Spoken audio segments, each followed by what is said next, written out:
Ok, muchas gracias. Buenos días a todos otra vez. Bienvenidos y muchas gracias por su presencia, por su participación, que esperemos la tengamos en esta ocasión.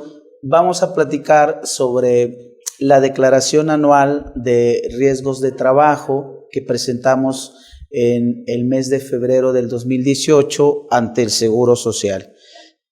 Dentro de, por supuesto, la información se presenta en 2018, pero se refiere a casos que sucedieron el año pasado, en 2017.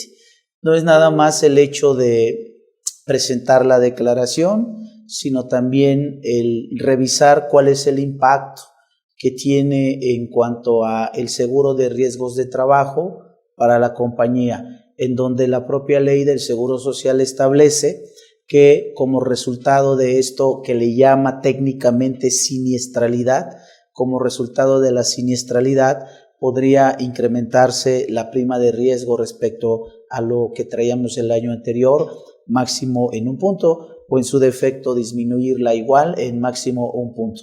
Entonces vamos a ir platicando cuáles son los casos que se incluyen, de dónde sacamos la información, aspectos que tendríamos nosotros que cuidar, y nos vamos a apoyar con dos aplicaciones o con dos programas para poder cumplir con esta obligación. Uno de ellos es un mecanismo de llenado en línea que nos da el Seguro Social en su página, pero que no se concluye a través de internet, sino en línea. Nosotros subimos una información, generamos un archivo y lo presentamos de manera presencial en ventanilla, en la subdelegación que corresponde al domicilio fiscal del patrón, al domicilio del registro patronal. Aquí es importante mencionar que si el patrón tiene muchos registros patronales y no están unificados, entonces la obligación existe para todos los registros patronales y se tendría que presentar de manera presencial en cada una de las subdelegaciones a las que correspondan estos registros patronales. Esa es una mecánica. La otra es a través del SUA, en donde generamos un archivo, nos metemos a ITSE. Esta información no la llenamos en línea, la llenamos en el SUA. De hecho, si nosotros venimos operando el SUA en el transcurso del ejercicio de manera real, en la captura de las incapacidades, los días, el inicio, el cierre de los casos de accidentes de trabajo, entonces hoy sería suficiente con un clic. Generamos un archivo, generamos unos reportes y nos metemos a ITSE, y en ITSE subimos el archivo. Entonces vamos a ir viendo ahorita estas dos formas de presentar esta declaración y de cumplir con la obligación. Y vamos a comentar también cuáles son los casos que están exceptuados. No todos los casos están obligados. Algunos tienen la opción de presentar o de no presentar, y otros prácticamente quedarían impedidos para presentar esta declaración. Entonces empezamos nuestra plática. Todas las preguntas que tengan, aquí vamos a estar pendientes de que ustedes nos las hagan llegar y con muchísimo gusto las vamos a ir resolviendo. Entonces miren, la disposición que implica que los patrones tienen cierta responsabilidad en los accidentes de trabajo que tengan sus empleados emana de la Constitución. Ustedes están viendo en pantalla el artículo 123 letra A, en la fracción 14 o 14ª de la Constitución. Los empresarios serán responsables de los accidentes de trabajo y de las enfermedades profesionales de los trabajadores, sufridas con motivo o en ejercicio de la profesión o trabajo que ejecuten. Aquí es muy importante que nosotros tengamos el principio general de cuándo un accidente o enfermedad es de trabajo y cuándo no lo es. Y de hecho, ese principio universal que define si un accidente es de trabajo o no, aparece en la Constitución. Ahí ustedes están viendo que dice sufridas con motivo o en ejercicio de la profesión o trabajo que ejecuten. Esta deberá ser la regla máxima, el punto de partida, para determinar si el instituto está en facultad de calificarnos un accidente como de trabajo o como no de trabajo. Porque muchas veces vemos en la práctica que el trabajador está realizando actividades que no tienen que ver con su función en la empresa, pero más que eso, actividades que no le fueron encomendadas. Ni el supervisor, ni el jefe, ni el patrón, ni el empresario le encomendó esa actividad y de pronto resulta lesionado, resulta lastimado. Algo muy simple como señalar el hecho de que dentro de las instalaciones esté jugando al fútbol o esté pues ahí haciendo algunas bromas con sus compañeros, algunos empujones y demás, y que derivado de eso el trabajador resultara lesionado. Es en ninguna circunstancia es un accidente de trabajo, porque no ha sido en ejercicio o con motivo de su trabajo. Pero es importante que el patrón se lo haga saber al instituto.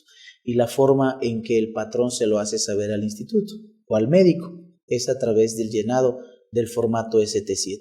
Entonces vamos a ir viendo aquí esa información y vamos a revisar más adelante la referencia o la definición que hace la propia ley tanto federal del trabajo como la ley del seguro social respecto de estos eventos. Pero el punto de partida es justamente lo que establece la Constitución: sufridas con motivo o en ejercicio de la profesión o trabajo que ejecuten. Entonces, aquí tenemos la disposición que establece que los empresarios son responsables de esos accidentes de trabajo. Y luego dice, por lo tanto, los patronos deberán pagar la indemnización correspondiente según que haya traído como consecuencia la muerte o simplemente incapacidad temporal o permanente para trabajar, de acuerdo con lo que las leyes determinen. Aquí estamos viendo cuál podría ser la consecuencia de un accidente de trabajo o de una enfermedad de trabajo. Y establece la muerte. ¿Sí? Ojalá no se llegara a dar, pero casos muy aislados, pero sí se han dado. Derivado del trabajo, con motivo del trabajo, en ejercicio del trabajo, el empleado sufre un accidente y lo lleva a la muerte. Entonces dice la ley de la Constitución, patrón, según como te obliguen las leyes, tienes que pagar la indemnización que te corresponda. Y de entrada, la propia Ley Federal del Trabajo, a partir de los artículos 471 en adelante, hace una referencia muy clara sobre este tipo de responsabilidades y dice, dentro de otras, tu responsabilidad, patrón, es indemnizar a los familiares con una cantidad equivalente a 5,000 días de salario. Esa es parte de la indemnización que habla la Constitución. 5,000 días de salario si tu empleado fallece derivado de un accidente de trabajo. Tuvimos un caso en Mérida hace unos años, por ahí instalaron un circo y los trabajadores iban a dejar unos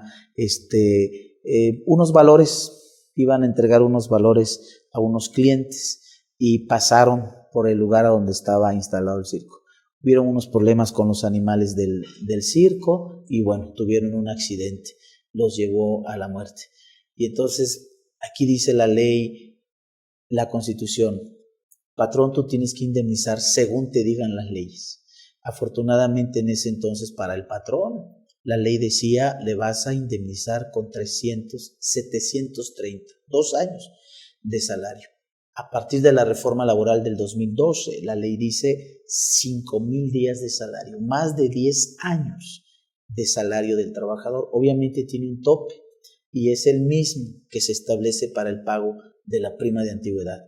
2 veces el salario mínimo general, que aquí no aplica la UMA, aquí sí estamos hablando del salario mínimo general.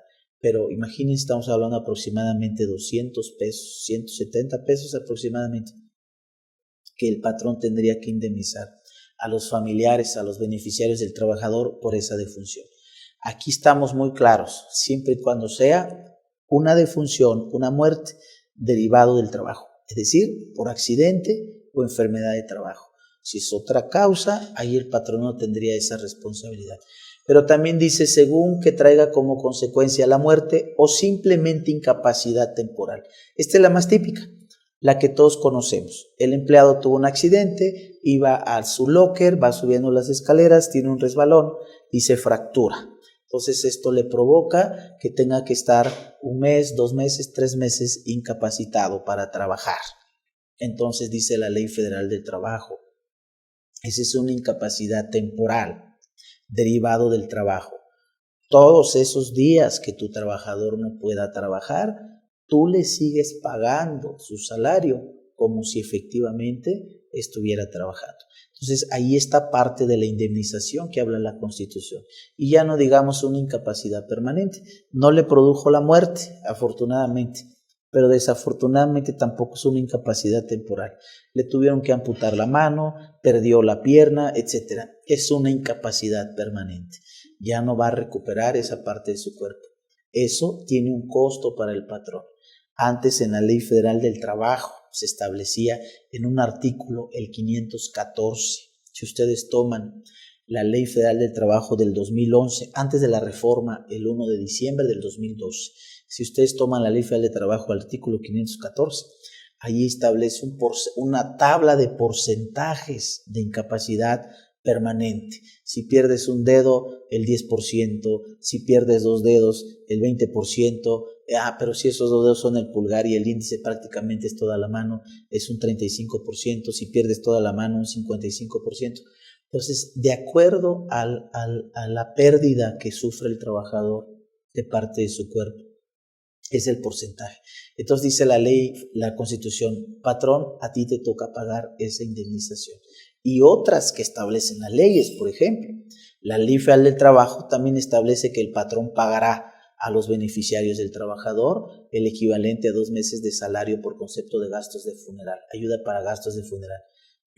Entonces vean ahí lo que establece la Constitución. Y luego dice, esta responsabilidad subsistirá aún en el caso de que el patrón contrate el trabajo por un intermediario. Si ustedes revisan el artículo 13, 14 y 15 de la Ley Federal del Trabajo, ahí se establece que es un intermediario.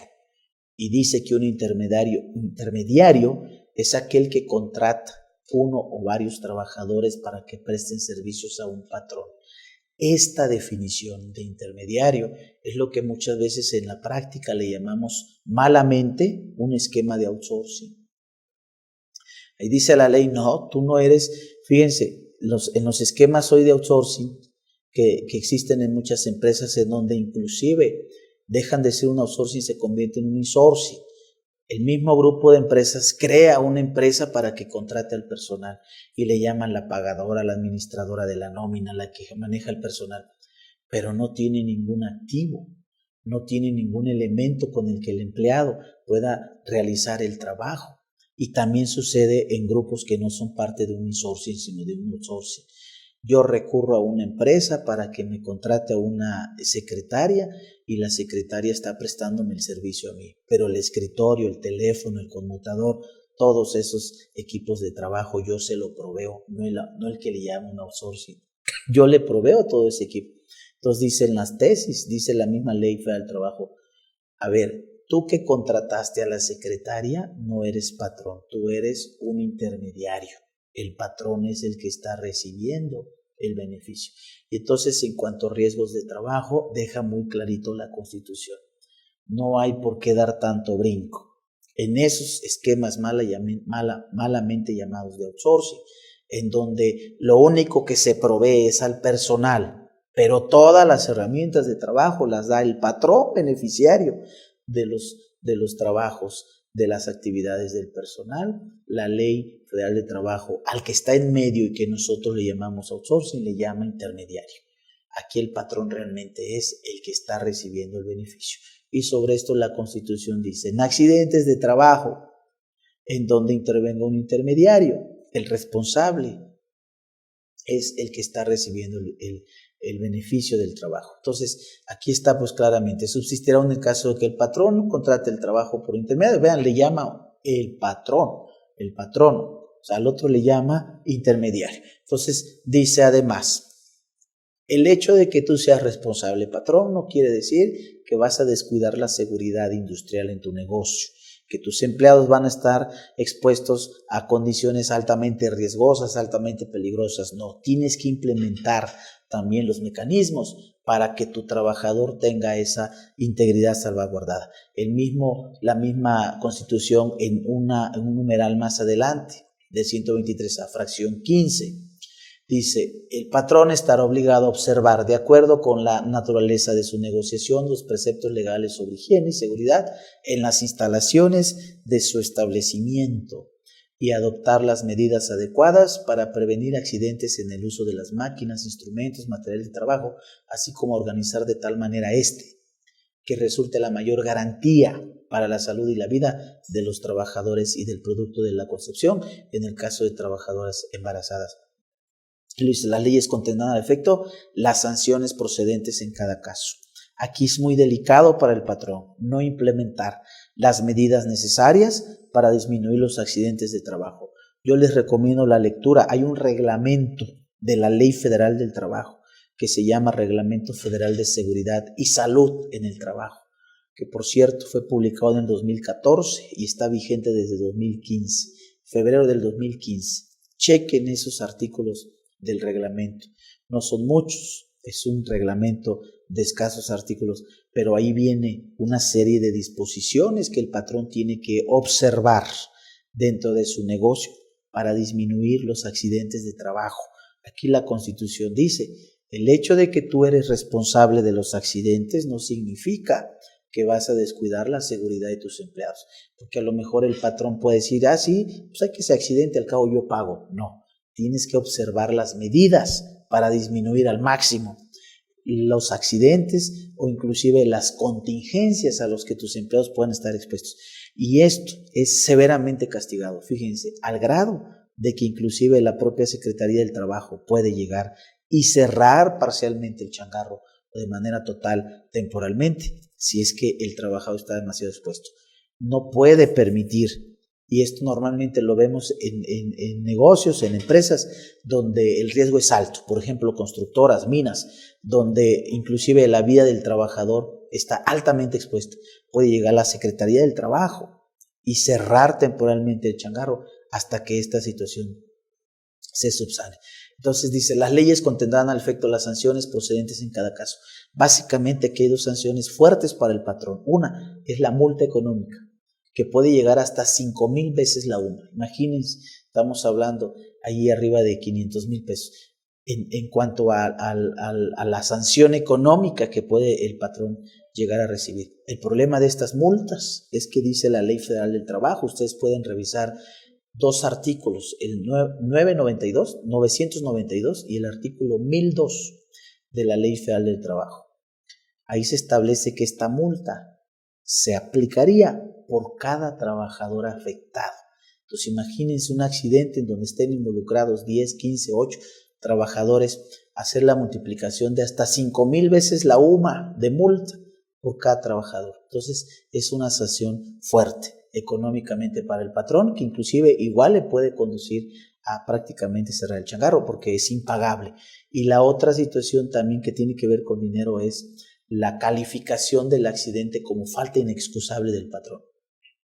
La Ley Federal del Trabajo establece que si hay una medida que observar y el patrón no la observa, alguna disposición, alguna norma, alguna situación relacionada con tienes que mejorar, tienes que implementar, y el patrón no observa, independientemente que desconozca la disposición o que la haya conocido y sea renuente, independientemente de todo eso, si el patrón no observa la implementación de estas medidas, el accidente se calificaría como falta inexcusable del patrón. Un accidente de trabajo con una implicación mayor al normal. Esa implicación es justamente el hecho de que al trabajador, el instituto, el IMSS, le puede pagar el 25% más de su incapacidad. Hoy día el trabajador cobra el 100% por incapacidad temporal del salario base de cotización. Si el accidente se llega a calificar como falta inexcusable del patrón, puede incrementarse un 25% más. Estamos hablando de un 125%. Y esa diferencia del 25%, el instituto se lo cobra al patrón y se llama capital constitutivo. Entonces, es una situación ahí también delicada. Ahora, dice, por un lado, tú eres responsable de los accidentes que le pasen a tus empleados, y por otro lado dice, y tienes que obedecer las disposiciones que en materia de seguridad te obliguen las leyes.